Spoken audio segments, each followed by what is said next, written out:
um dos grandes problemas do Brasil, na minha opinião. Há controvérsias, né? Há pontos divergentes, mas a gente faz uma formação desumanizada, né? A gente pode tirar a saúde para qualquer área. A gente tem pouca relação, né, com a sociedade. A gente, mesmo na universidade pública, que foi minha opção trabalhar a minha vida toda numa universidade pública, você ainda está muito distante de compreender a realidade e trazer da realidade os temas para a pesquisa, né? Uma pesquisa mais operativa mesmo, né?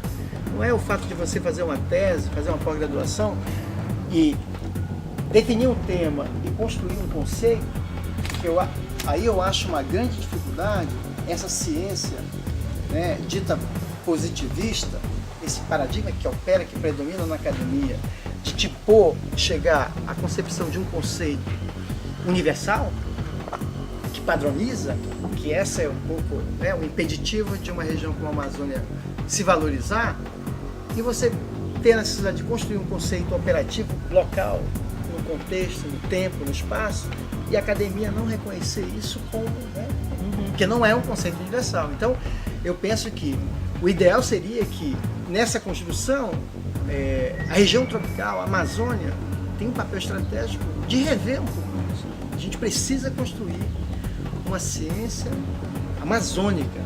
Tem autores hoje que discutem isso e só vem uma mudança de paradigma na academia dessa forma.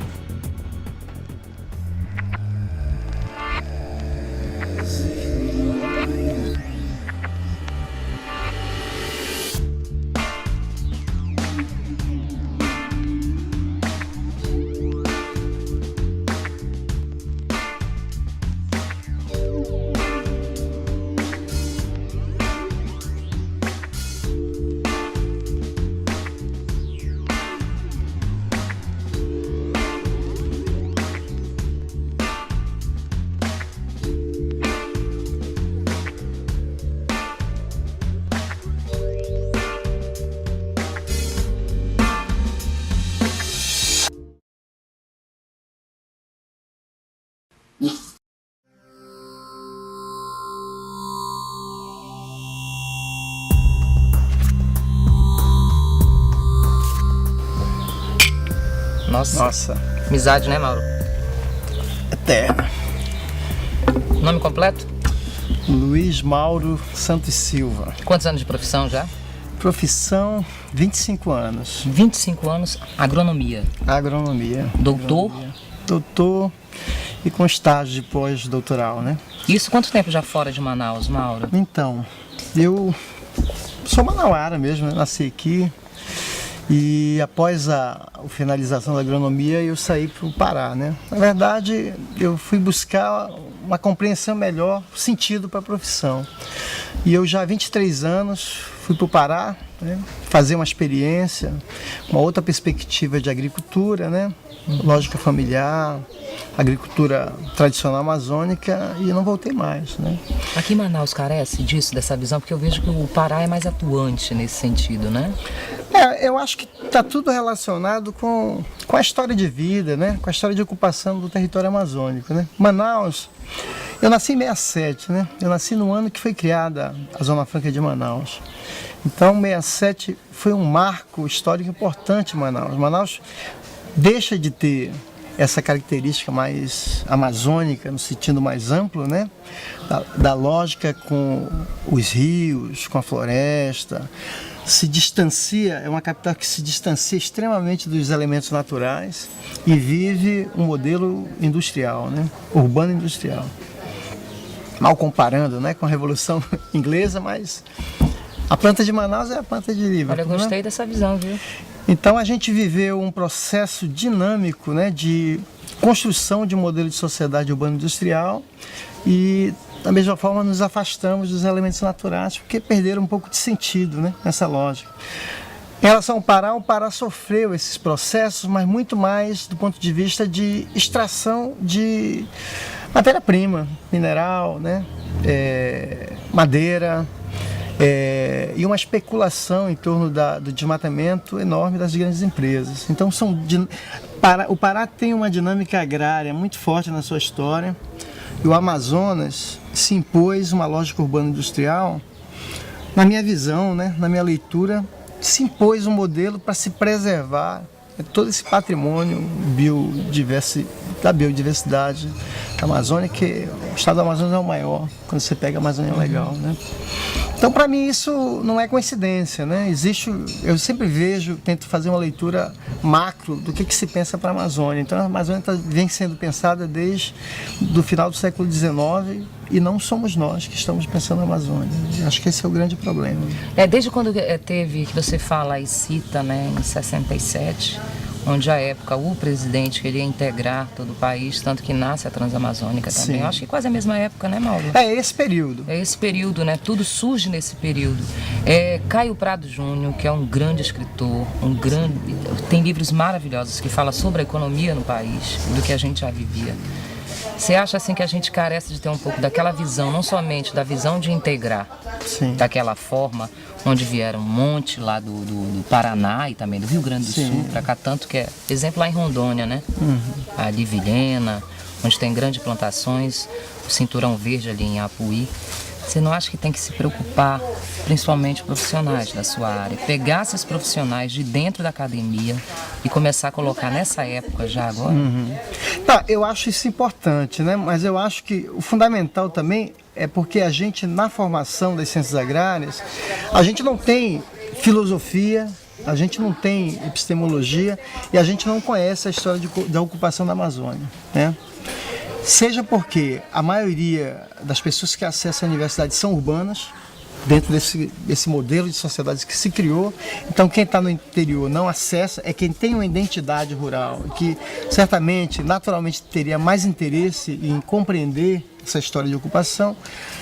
E a população dentro de Manaus, a maioria nunca viu nenhum encontro das águas, né? Então, essa perspectiva de sociedade, esse projeto macro, que vem reforçado pelo regime militar, né? Porque, para você ter uma ideia, se falar da academia, tem alguns estudiosos na UFPA, onde eu trabalho há mais de 22 anos. Tem o Francisco Assis Costa, que ele trabalha no Núcleo de Altos Estudos. Ele tem uma obra interessante, muito crítica, falando sobre ciência e tecnologia na Amazônia. Ele traz o seguinte, que até a década de 60, a pesquisa na Amazônia vem sendo construída numa perspectiva universalista. O que é isso? Você pesquisar todos os elementos, né? É diferente de hoje, que a pesquisa se tornou finalista ou finalística, ou seja, eu pesquiso um elemento do processo produtivo, né? Uma espécie que para ter uma alta eficiência produtiva, eu não pesquiso esse elemento no contexto da Amazônia, né? Então, mesmo porque na época do regime militar se reforçou a ideia de que a Amazônia era uma área de proteção mesmo, né, das fronteiras, mas por trás disso é um grande projeto de ocupação da Amazônia, muito mais processo, né? A gente tinha a Transamazônica, que iria cruzar com a perimetral norte no Planalto Goiano e ter acesso ao Pacífico. Então, na verdade, no fundo, a Amazônia até hoje, para esse grande projeto, macroprojeto, não passa ainda de, infelizmente, né, que predomina ainda é essa ideia primária exportadora, né? Então, parece que a gente não tem condições de trabalhar de uma maneira sofisticada a produção, seja de consumo de alimentos, industrial, eletrônico. Mas nós temos, não temos? Temos, a gente tem. Isso é que não está em prática ainda, né? Você vê a possibilidade disso vir a acontecer um dia? Eu acredito que sim. Eu acho que o grande problema, porque se a gente pegar a Amazônia, a gente tem várias Amazônias, né? O grande erro, quem vem do sul, é que você enxerga a Amazônia como um bioma homogêneo, né? E não é isso, né? Se você pegar a realidade agrária, socioambiental do estado do Pará é uma, Rondônia é outra, Roraima é outra, o Amazonas é outro, Pará é outro.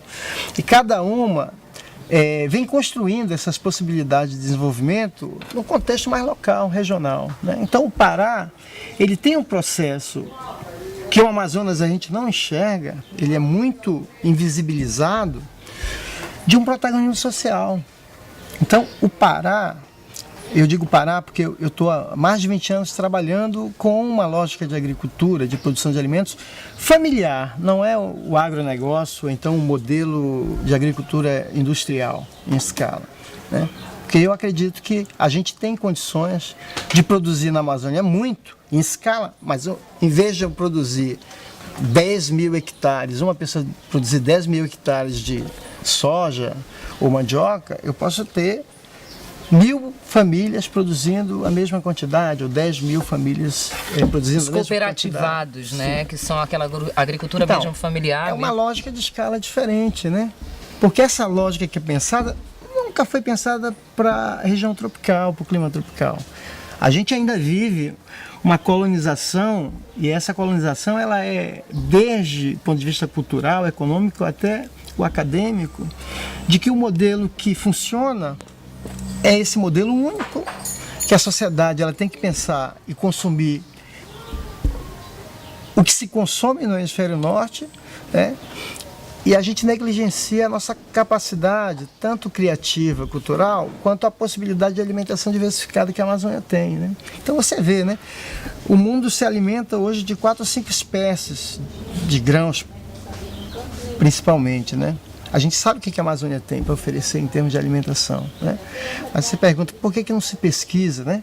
Por que não se aprofunda programas de pesquisa para a gente se apropriar, academia, apoiar, compreender? 2 grandes institutos, né? Sim, aqui. A gente tem o Instituto Nacional de Pesquisa da Amazônia, o INPA, tem o Museu Guild, mas a gente vive sob a égide desse modelo, dessa perspectiva de sociedade urbano-industrial de consumo, onde o rural é só onde a gente vai buscar o que nós demandamos como alimento, né? Com bem-estar. A gente perdeu esse vínculo com o natural, né? Por conta desse controle. Porque se eu me alimento o mundo com 4 espécies, minha capacidade de controlar isso, né, via mercado é muito maior do que aumentar a diversidade. Vamos lá, esses 4. Eu poderia citar aqui, né, de uma maneira bem geral, o trigo, né, o arroz, o milho, né, e sei lá, a gente pode colocar aí o açúcar, né? Apesar da cana-de-açúcar ser, né?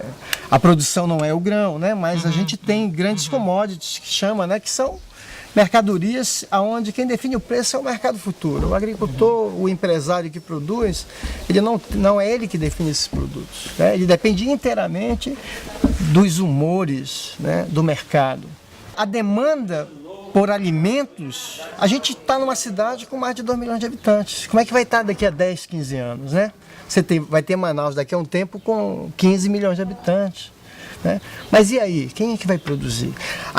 Hoje tem uma discussão bem recente, eu digo recente porque não tem 15 anos, que é a agroecologia que o pessoal traz. Uma bandeira mais política, social do que acadêmica. Embora muita gente ache que é uma nova ciência, né? Existe uma construção dentro da crise que vive esse paradigma acadêmico que a gente vive hoje, né? Que não é uma crise só acadêmica, essa crise é generalizada, é na economia, né? É na questão socioambiental, é cultural, ela é ética, né? E ela afeta tudo, principalmente a academia, porque nesse processo de concepção de uma sociedade urbana industrial de consumo, quem reforça esse modelo de sociedade é a ciência. Tudo que aparece em termos de demanda e novidade para o consumo, para o bem-estar do urbano, é criado dentro da academia, né? As demandas que são atendidas às vezes nem existem, né? A própria TI, né? A própria informação tecnológica, né? Os grandes centros, principalmente nos Estados Unidos, né? No Vale do Silício, você não tem uma demanda concreta da sociedade, você prevê, né? E sofistica a tecnologia antes de você até antever. Você não tá às vezes demandando o que tem que ser aprimorado. Então isso é uma inversão muito grande, né? Quem está no centro urbano, ele não acha isso ruim, isso é natural, né? Isso já é trivial. Querido. Foi um prazer, né? Todo grande. E que a gente já nos enamoramos já há muito tempo para fazer essa entrevista. E eu espero né? você não parar, né? A gente vai, tem que ir. Muito tem que brevemente. Ir, tem que ir. Olha, você que acompanha nosso programa, não somente pela televisão, o Mauro nos acompanha pela internet. Sim. Lá do estado do... Assiduamente. Se você tiver vontade de acessar também o nosso programa, tiver vontade de conhecer não somente a primeira temporada e essa segunda temporada que já iniciou, basta acessar nosso canal na internet. Eu te deixo, olha, aquele beijo na paz imensa. Ainda errei, Mauro. Faça isso, a gente edita. Não vou editar não, vai entrar assim, beijo. Tchau, até a próxima.